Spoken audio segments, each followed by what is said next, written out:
What's going on this morning? I don't know. Doesn't want to seem to... Wonder if the glow plugs aren't getting hot enough to start.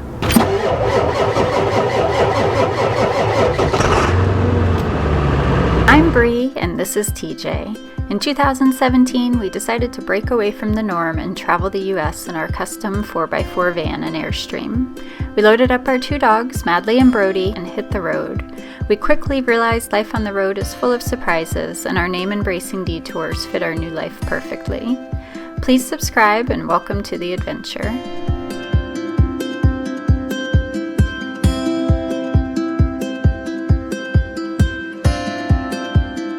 Entered Kansas with absolutely no pomp or circumstance. There wasn't a sign. Google didn't even say welcome to Kansas. Yeah, we're in Kansas.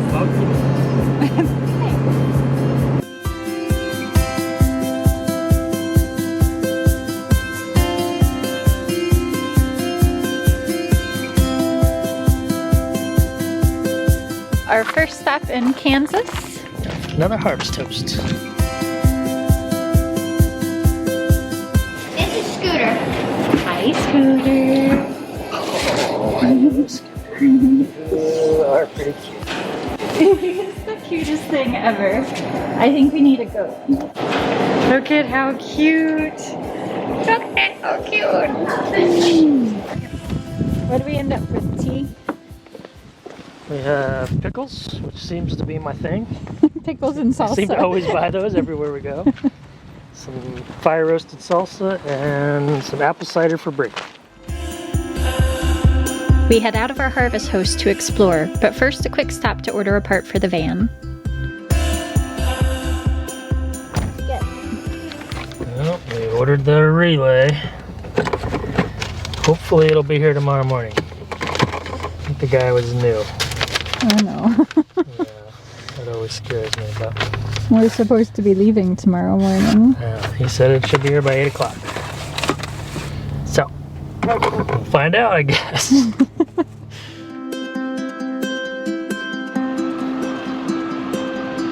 Well, a trip to Kansas isn't complete without a Wizard of Oz reference. We've come to Wamego, Kansas, and are visiting the Oz Museum.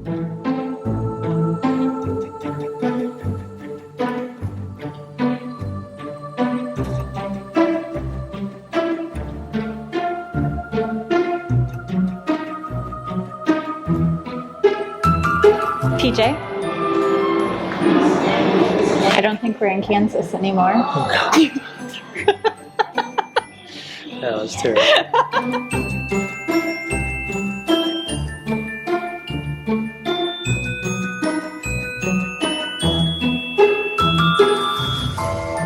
So if you're anything like me, when you think of The Wizard of Oz, you think of the movie with Judy Garland. But actually, the Land of Oz was born from the imagination of author Frank Baum, who wrote the first book, The Wonderful Wizard of Oz, in 1900, and went on to write 14 more books set in Oz over the rest of his lifetime. Then in 1939, MGM made The Wizard of Oz that we all know today with Judy Garland. And it's still being reimagined today. We've got Wicked on Broadway. It just seems to continue to live on.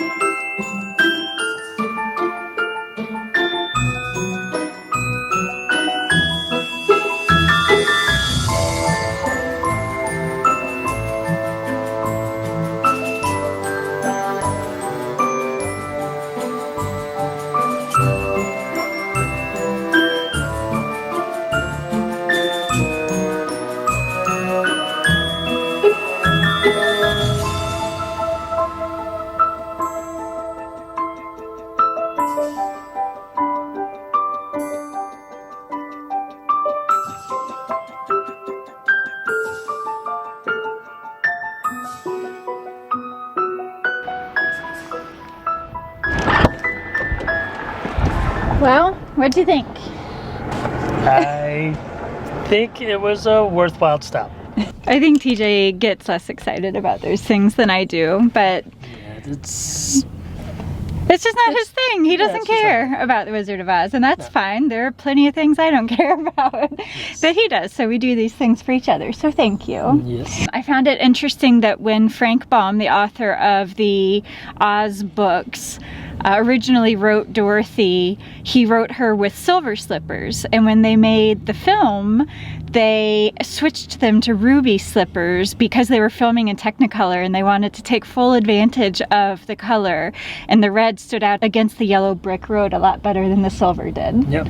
I found it interesting that the movie was kind of a first for its time in a lot of ways. The Technicolor was a brand new thing, you know, kind of revolutionized the film industry, I think. Yeah. And because of that, the lighting had to be so much more intense to pick up these colors. Right. I think they said that it increased the cost of filming fourfold. Yes. Just that lighting that they had to add to film in Technicolor. Right. And I thought that was cool. That There was was very interesting. all kinds of interesting stuff. I found it interesting that Toto, which the dog's name was Terry, but Toto got paid more than the Munchkins did. And actually Toto was a problem dog that was sent to a trainer because it would always hide under the bed and it didn't like people, and so the owner sent it to a trainer. The trainer got it in like good shape pretty quickly, and the owner refused to pay for the training. So the trainer kept the dog, and then it started it in movies, and yeah, ended up in The Wizard of Oz. And Judy Garland loved Toto so much that at the end of the movie she tried to purchase him from the trainer, who thought that, you know, refused. He was worth more money in film. Right. Which he had played in quite a few films. Yeah, I think he went on to, I guess you would call it act. Do you call it acting for a dog? I don't know. The dog went on to act for another 4 to 5 years after The Wizard of Oz. Yeah, there's all kinds of stuff. There was something else that I was like, oh, I want to remember this to tell them, and now I can't remember it, which is driving me absolutely nuts at the moment. Buddy Ebsen from the Beverly Hillbillies originally was cast to play the Tin Man. Yep. And to make him silver, they used to throw aluminum dust on white-faced makeup. Right. And it caused respiratory problems for him to where they couldn't wait for him to come back from recovering. Yeah, so he had to be rushed to the hospital, and it took a while for him to recover. Yeah. And so somebody else, I forget the guy's name, but another actor was given the role because of that. So yeah. There's a lot of interesting facts when you look deeper. Look at that. TJ, I think you may have enjoyed that museum more than you're letting on. Maybe so. You gotta find interest in everything, right? So. You do, yeah. I'm glad we came. TJ was just singing, and it made me remember the thing that I wanted to tell you guys that I had forgotten, which has to do with the song Somewhere Over the Rainbow. The movie studio actually wanted to cut that song from the movie. Can you imagine The Wizard of Oz without Somewhere Over the Rainbow?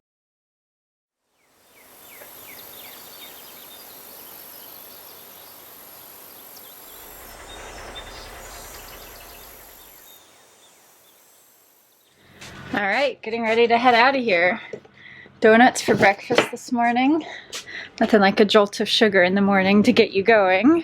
TJ has the van warming up. It apparently didn't want to start this morning again. So our first stop is going to be to head to the Ford dealership to hopefully pick up the part that we ordered yesterday. Yeah, it's not that it doesn't want to start, it just doesn't want to start like normal. So hopefully that guy knew what he was doing and we get to the Ford dealership and have a part. I'm sure it'll be fun.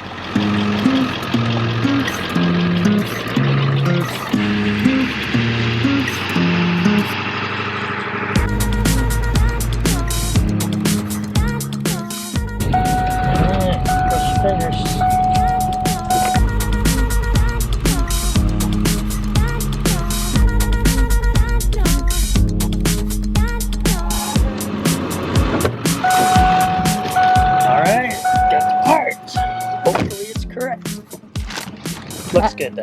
Madly's checking it for you. Is that the right one? Okay, thanks. Alright, let's go.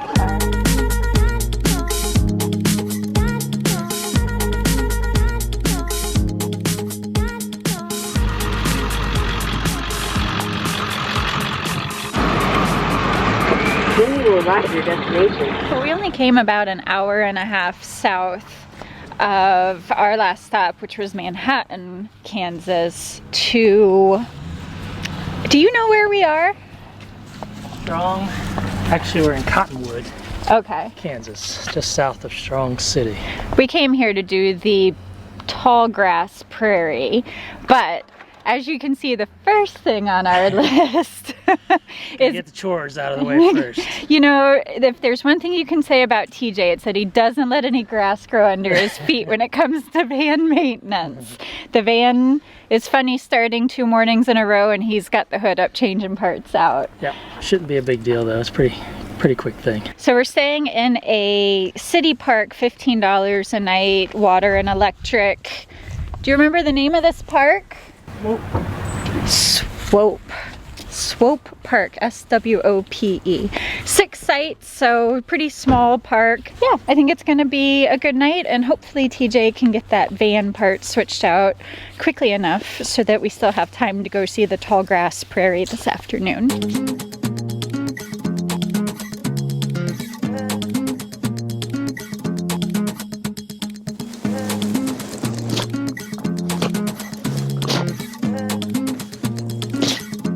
With the van taken care of, we head to the Tallgrass Prairie National Preserve.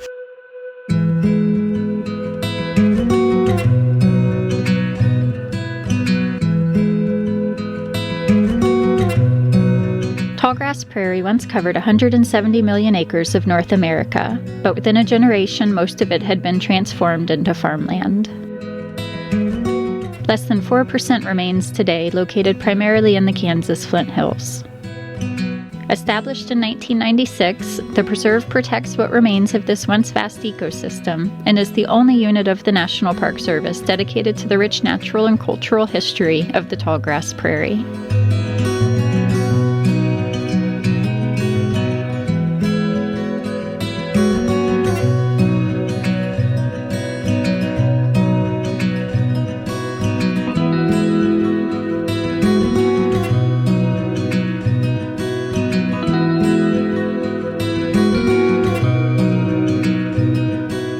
Before this was the Tallgrass Prairie National Preserve, it was a ranch.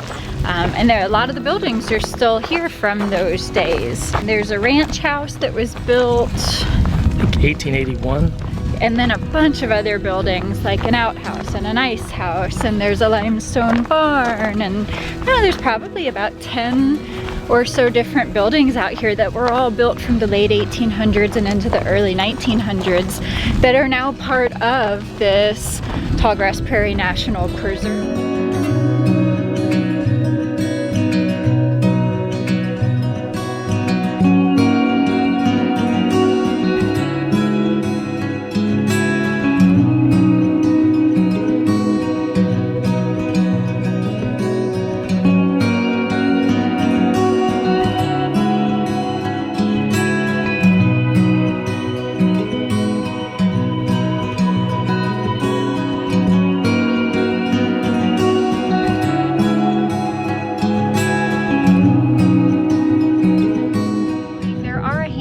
Dog-friendly trails inside the park. So we're doing, I think it's called the Southwind Trail, which is about a 2-mile loop that brings you through the grassland prairie and then through these buildings.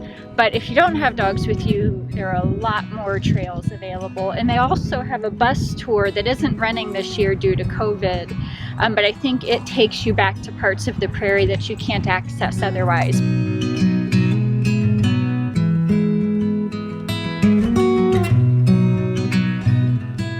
Fall is actually the time of year when the prairie grasses are the tallest.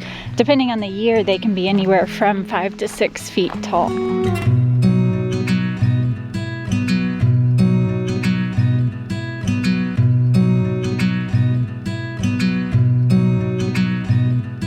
The National Park Service made their visitor center a short, flat-roofed structure, and they actually have the prairie grasses growing on top of the roof. So as you're driving by, you almost don't even see the building there. It just kind of blends in with the prairie, which is a really nice touch. It's really unique. So good job, National Park Service. We are finally getting out of here. I say it like that because we only ever intended to stay here one night. And then the day we were gonna leave, it got super windy. I feel like Bree's been holding me hostage here at this campground. We live in Kansas now. Yeah, but it got crazy windy. And if you don't have to drive in the wind, like that kind of wind, like it was 50-mile-an-hour gusts. If you can avoid that while towing your trailer, you probably should. So we decided we'd wait it out. And long story short, one thing after another, what was supposed to be one night ended up being, I don't know, four or five, yeah. 4 or 5 nights, yeah. But yeah, it's a nice little campground. It really is. Basically by ourselves for almost a week. It's actually kind of perfect because for 15 bucks a night, Water, electric. you just about can't beat that. So yeah, not a bad place, but it's time to go. I'm ready. All right, let's get out of here. A windstorm seems fitting for our introduction to Kansas, but we don't let a little bad weather dampen our time here. As always, a big thank you to our patrons whose support help make these videos possible. If you'd like to help support the production of our videos, please head over to patreon.com/embracing detours. Thanks for watching, and we'll see you next week.